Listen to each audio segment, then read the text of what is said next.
In this video we will examine different religious understandings of the idea of conscience. What is your conscience? According to the Oxford Dictionary, conscience is a moral sense of right and wrong, especially as felt by a person, and affecting behavior, or an inner feeling as to the goodness or otherwise of one's behavior.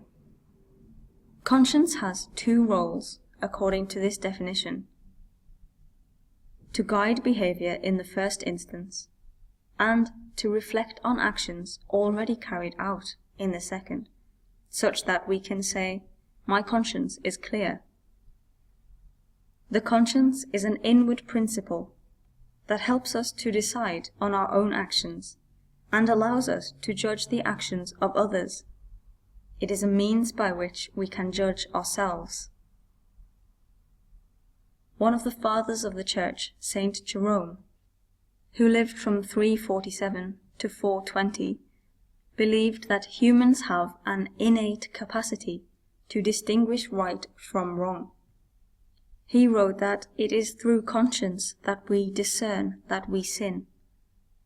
St. Augustine, who lived 334 to 420, also saw conscience as a tool for understanding God's moral law, which has been instilled in human beings. However, for Augustine, this inner knowledge of right and wrong is not sufficient on its own, but God's grace reveals God's goodness, which helps the human soul strive for goodness. St. Thomas Aquinas, born in 1225 and died in 1274, called the conscience the mind of man making moral judgments. It is the equivalent to right reason. It is not a voice inside us that tells us what to do, but is reason making moral decisions, to Aquinas. For medieval thinkers, conscience is both the means of knowledge of moral facts and a way by which to know what God wants. More recently, Joseph Butler, who lived from 1692 to 1752, said, "Conscience is the voice of God within." Some Christians, like Butler, believe the conscience is the voice of God inside a person, guiding them to help them understand ethics according to God's laws. For Butler, conscience should be the final decision maker, as it guides us away from self-love towards love for others. It is a natural guide given by God and must be obeyed. However, for Joseph Fletcher of situation ethics fame, conscience is not what guides a person, but the process by which they weigh up moral decisions. It is not a channel of communication from God, nor is it an internalized part of human culture. It is not natural law or the idea of reason found in a person, but, for Fletcher, it is the action of making ethical decisions creatively.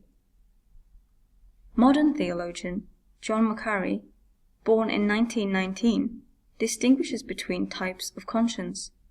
Firstly, wrestling with particular decisions. Secondly, generalized knowledge of right and wrong. And thirdly, a mode of self-awareness. For Macari, conscience reveals something about ourselves, but doesn't call us to do, but to be.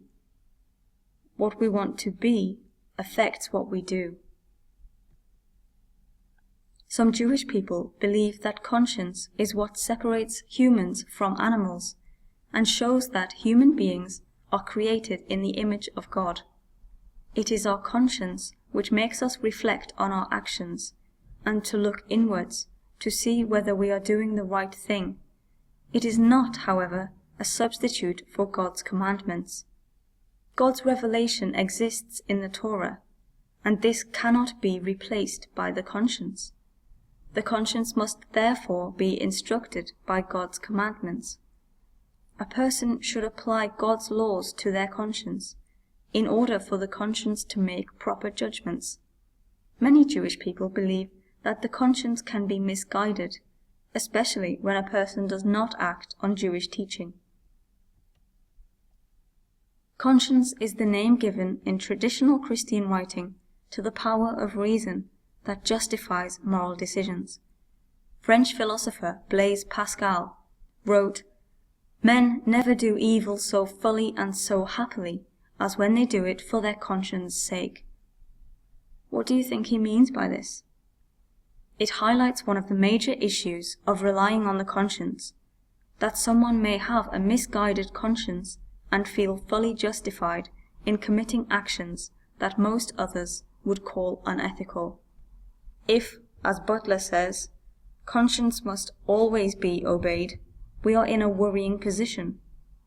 However, most Christian and Jewish thinkers do not believe that conscience is infallible, but that it must also be informed by the laws and traditions of the community. Some people believe that conscience can only be used in certain situations. A difficulty with following the conscience is that we do not know what behavior to expect from others, as conscience differs from individual to individual and across different societies and cultures.